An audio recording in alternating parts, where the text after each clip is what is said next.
my love of the physical world, the physicality, and how, you know, the everyday, just looking through that window at the street, and the way a wall can control somebody, the edge of a pavement can control something, a car going past, a cigarette butt, a bit of litter on the, you know, these things from the huge to the tiny make us use space in particular ways.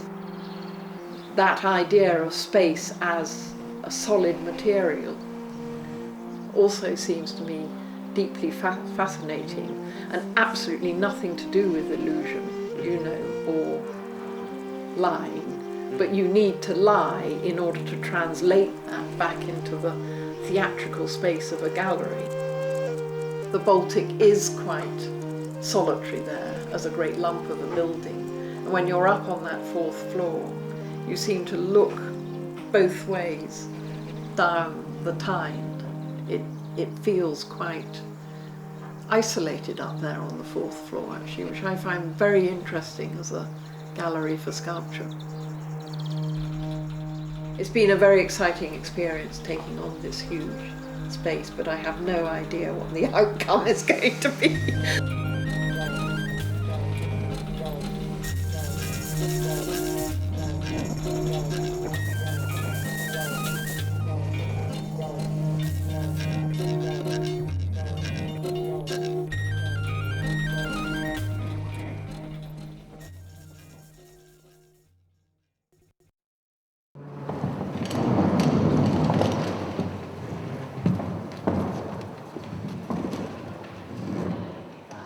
One of the things that is very interesting about her work is the fact that the objects, her sculptural objects, are not static. It's not that there's movement particularly within the objects, it's that there is a notion of something being threatening in that it may collapse or implode or explode, or indeed, you know, is on the verge of one of these things.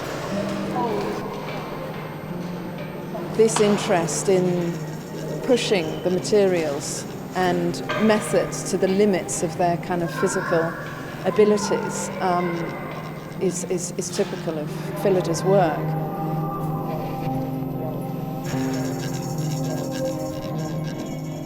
I was trained with armature building, welding, stone carving, mould making, you know, the 5 sculptural crafts, and then it all just collapsed because I wasn't interested in working within that limitation. Even though that's got white emulsion on it, I want it to be absolutely known that it's a shambolic sort of collage of polystyrene and tape and scrim and plaster and papier-mâché. I'm not trying to make it look like something it isn't. Phyllida's work always exposes its framework and its backbone. She doesn't hide any of those underlying structures or armatures. There is no hidden part to the work.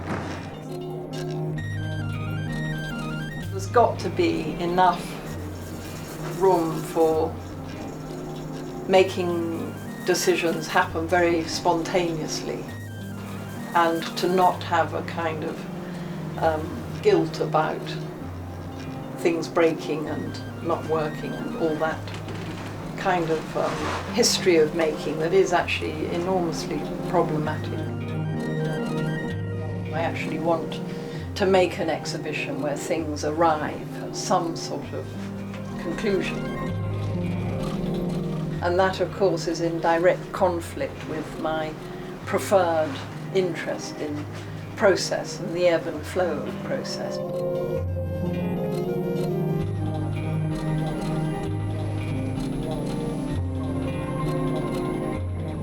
When I'm up there on the 4th floor at the Baltic, things are going to have to be trial and error in 7 days, which is actually quite a short time.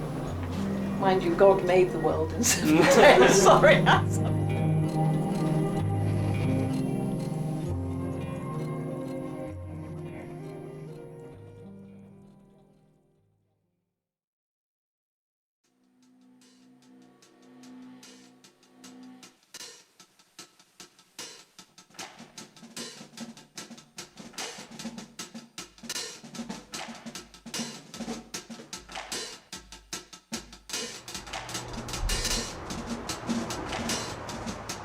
my work is kind of content form led rather than subject led.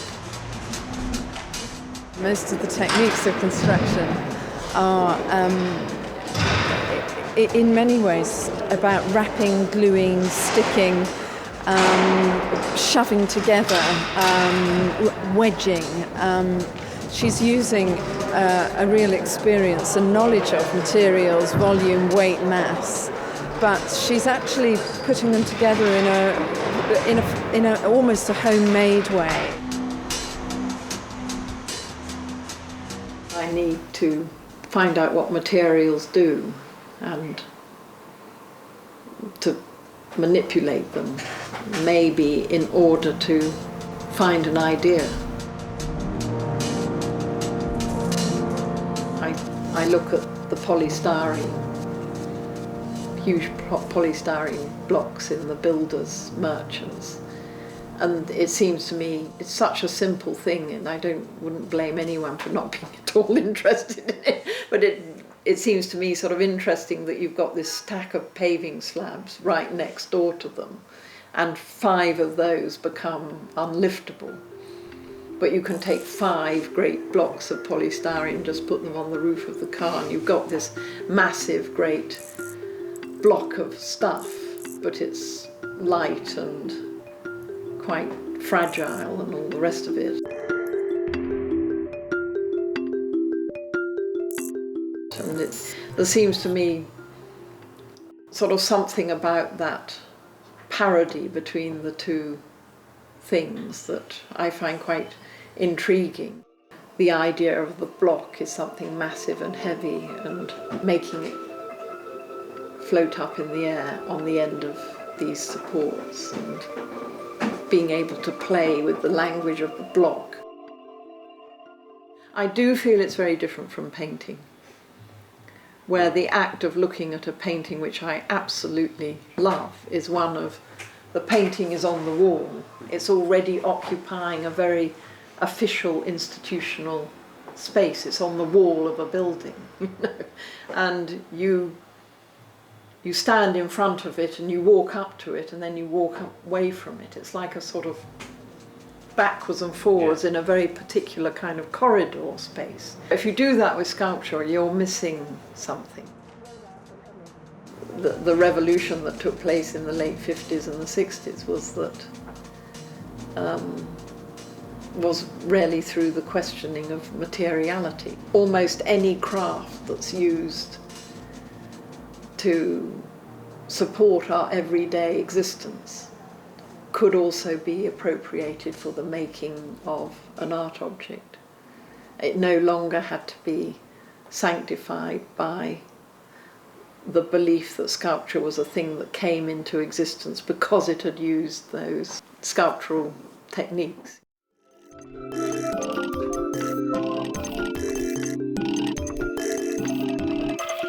I think all my work originates in clay. And when clay could no longer fulfill the size of the things I wanted to do, I turned to fabrics and upholstery foam in the 70s. And that became a malleable way of making things stand up without armatures, was through really solidifying fabric and upholstery foam to form these shapes. And so a lot of fabrics came with colours, so that introduced colour into the work almost by default, although I had been painting things way back in the 60s as well.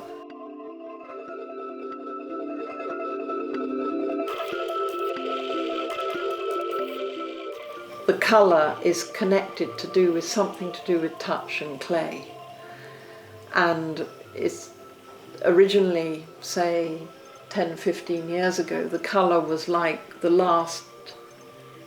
point at which I would depart from the work. It sounds very pretentious, but it was like saying, right now, this is the last thing that will touch this work, and after this, nothing else will touch it.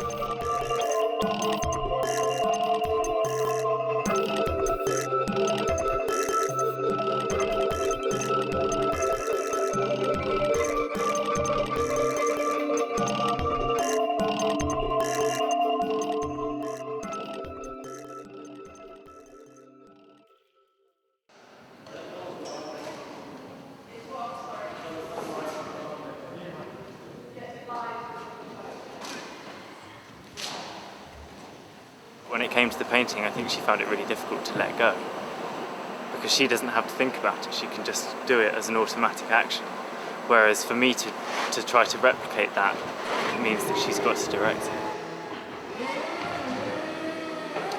I've had assistants for years helping me do it, but this is actually so completely detached from me having made anything here that it's gone the whole hog this time, you know, and that is a position that I'm trying to evolve, you know, for myself as to what I really think about myself.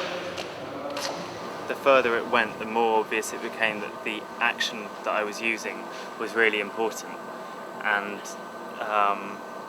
now it's very specific instructions as to how to put the paint on. It's a naff analogy, but I feel a bit like a secretary typing somebody's novel for them, because, you know, I'm just literally just being the hands and they're being the head. I'm just very full of anticipation and anxiety and nerves just about the business of getting into the space and making it all happen there. Yeah. That's the goal. So really at this point, who's actually making it? It doesn't seem terribly important to me that I'm not making it. But what does seem important is how we all make it retain a new energy and become a completely new experience that's nothing to do with this. Yeah. Now, I think that's what's really important.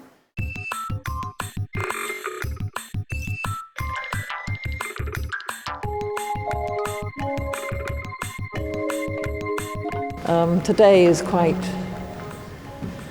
a crunch day, I think, when lots of things must, in a way, come to a certain point of fulfillment, really, or completion, in order to then be able to really tighten up the work over the last couple of days. There are obvious references to architecture, it seems to me, a roof shelter.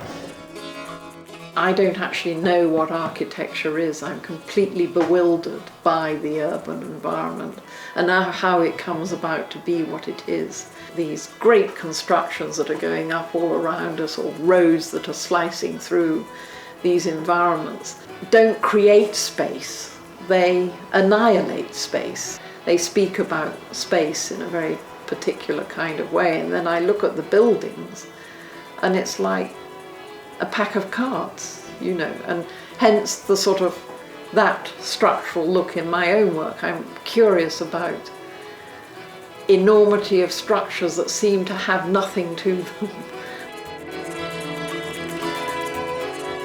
I'm not really seeing it as a sort of feud between architecture and sculpture. I'm seeing it more as what is the space that we're in between all those things, and I'm intrigued by that.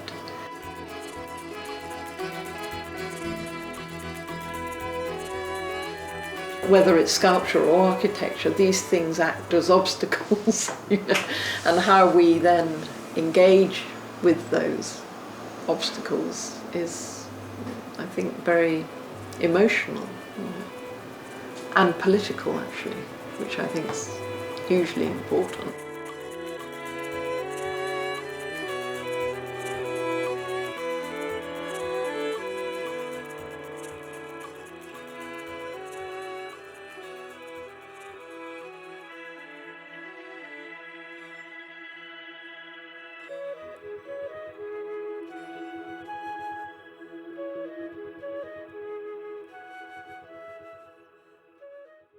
Yes, I am interested in this thing called sculpture. Does it exist? Can I actually make something that has this sculptural quality about it? And if so, what is it? And to me, it is something about blockade, interruption, intervention. Yes, clumsiness, heaviness. And that's, again, where we get back to the line, because the things aren't heavy, you know, but they end up maybe looking like that. One of the things about sculpture for me is that in handling materials, there's this thing that you can hang on to, which is a bit like, hanging on to something that can actually, you can feel. You don't even have to look at the bloody stuff. You can just feel it, and it's there. And it's like a moment of reality. And I think that's what I mean about that moment when the show goes up. There is just this one moment of reality where you see it, and it's almost in that moment you think, actually that's okay, or you think, oh Christ, no, I've missed it there. And you never really recover from that moment, and it's incredibly fleeting. And I think that's what a lot of sculpture can be like. It's like a collection of those moments where you're grasping something and you're actually able to hold on to something.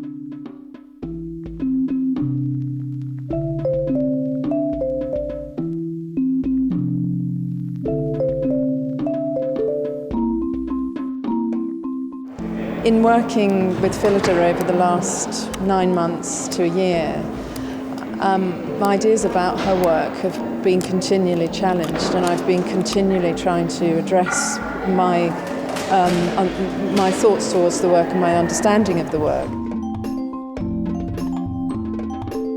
I desperately want to come up with something that does have a conclusion to it. I'm not somebody who wants to come into the gallery every day and carry on the process. So I have a sort of problem with the word process, and then I have a problem with the word sculpture, and then I also have a problem with the word exhibition. So it's like I've constructed this fairly difficult occupation where all the usual givens I find difficult to accept, and yet I also collude with them. I am having an exhibition. I've had loads of exhibitions, and I mustn't pretend that I don't actually drive the work to a conclusion. I'm fascinated by that conclusion, but I also see it as a moment when, a very brief moment, when you see what you've done and that's it. It's almost after that I'm more than ready to walk away from it and say, okay, that was it. I want to get on with the next thing because certain things didn't quite work out in that, but I don't want to do them in that work. I want to do them in a new work.